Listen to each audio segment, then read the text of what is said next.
ketika ada orang dipanggil ceramah untuk menasihati masyarakatnya, lalu pasang tarif, yaitu sekali undang 15 juta, pastikan dia pasti bukan waliullah. Sallama nafsahu ila yadi qada'i rabbih azza wa jalla wa nahyun nahyatun anhu bikulliyati huwa kok nahyatun sebenarnya huwa nahyun anhu bikulliyati, dia sudah tidak memikirkan itu semuanya. Hadza sifatu man yuridul wuquf fi istijlabil khalqi, inilah sifat orang yang ingin tegak berdiri, menarik perhatian, menarik simpati makhluk Allah ila babil haqqi, menuju pintunya Allah. Itulah sifat orang yang mengajak-ngajak manusia untuk meminta kepada Allah, untuk mengabdi kepada Allah, untuk menuju pintu Allah. Itu semacam itu. Jadi artinya boro-boro mereka mendapatkan keuntungan. Iya, makanya ketika ada orang dipanggil ceramah untuk menasihati masyarakatnya, lalu pasang tarif, yaitu sekali undang 15 juta, pastikan dia pasti bukan waliullah. Itu aja. Paham enggak? Setelah ceramah memang salaman. Kalau sudah salaman sekali, wali juga tidak akan menolak, ya udah itu rezeki dari Allah gitu. Oh ya, ketika dibuka isinya KTP, balik lagi enggak? Ke menemui panitia, balik lagi enggak? Ya udah nggak usah. Pagi-paginya panitia datang, nyungsep minta ampun.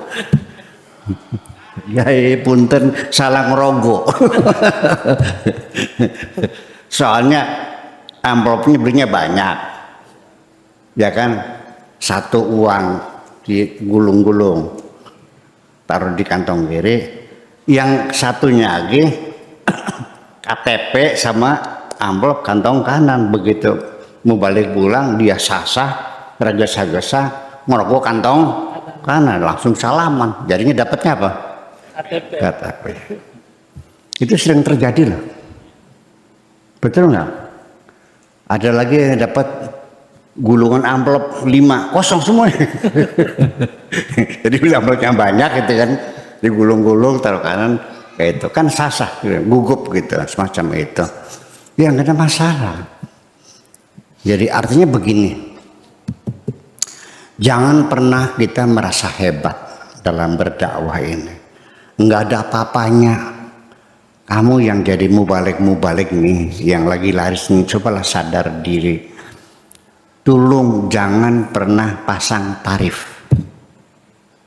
Ya, niati saja untuk bekerja kepada Allah Subhanahu wa Ta'ala, berdakwah, menyampaikan kebenaran. Ya, Anda bekerja kepada siapa? Pada Allah. Minta upahnya kepada siapa? Ya iya dong. Iyyaka na'budu wa iyyaka nasta'in. Kalau Anda minta upah sama orang lain, berarti Anda bekerja kepada siapa? Pantasnya orang ngaspal jalan, setelah selesai datang kepada saya minta dibayar. Gila enggak? Saya bilang, kamu apa yang kamu kerjakan kok daftar gaji minta uang sekian tuh bayar? Kamu kerja ngaspal jalan kan? Yang nyuruh siapa? Yang nyuruh PO, ya silakan sama PO dong, gimana lagi? Kecuali tukangnya kerja di sini, lagi bangun bikin WC, bikin kamar mandi, dia akhir minggu dia minta pantas karena yang nyuruh saya. Jadi Anda keliru. Kalau Anda niatnya beribadah lalu minta upah, Anda keliru. Lebih baik jujur-jujuran saja. Ya Allah, aku tidak sedang mengabdi kepadamu, aku lagi mengabdi kepada diriku sendiri.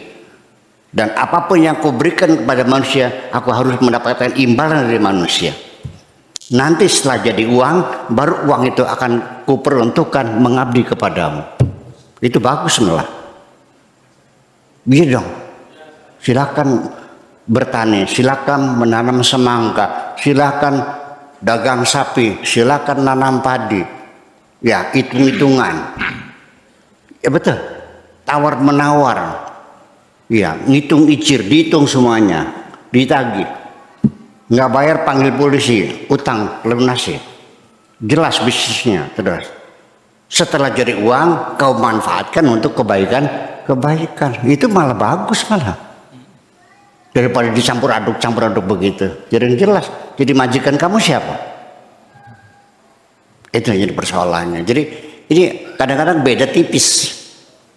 Kelihatan orang itu beribadah, tapi nyatanya lagi mekaya. Betul nggak? Makanya itu yang berusaha. Ada orang kelihatannya seperti beribadah, tapi nyatanya dia sedang cari duit. Ada orang yang mungkin Anda melihatnya orang itu hobinya sedang cari duit, tapi hakikatnya dia sedang beribadah. Dibolak-balik, bedanya tipis sekali itu. Dan itu adalah urusan hati. Nggak bisa kita menuduh seseorang hanya dengan dugaan tentang isi hati seseorang. Obud dunia, ya kan? Zuhud, ibadah, munafik, ketersesatan, zindik, kafir, bid'ah, murtad, itu urusan hati semuanya. Tidak mungkin kamu tahu.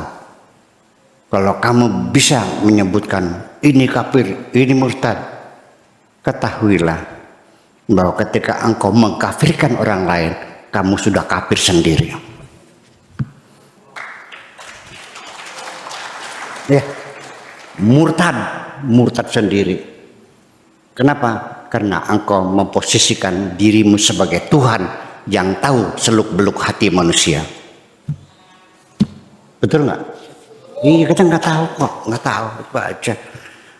Itu kan tipis, beda tipis. Dari mana saya tahu engkau kafir?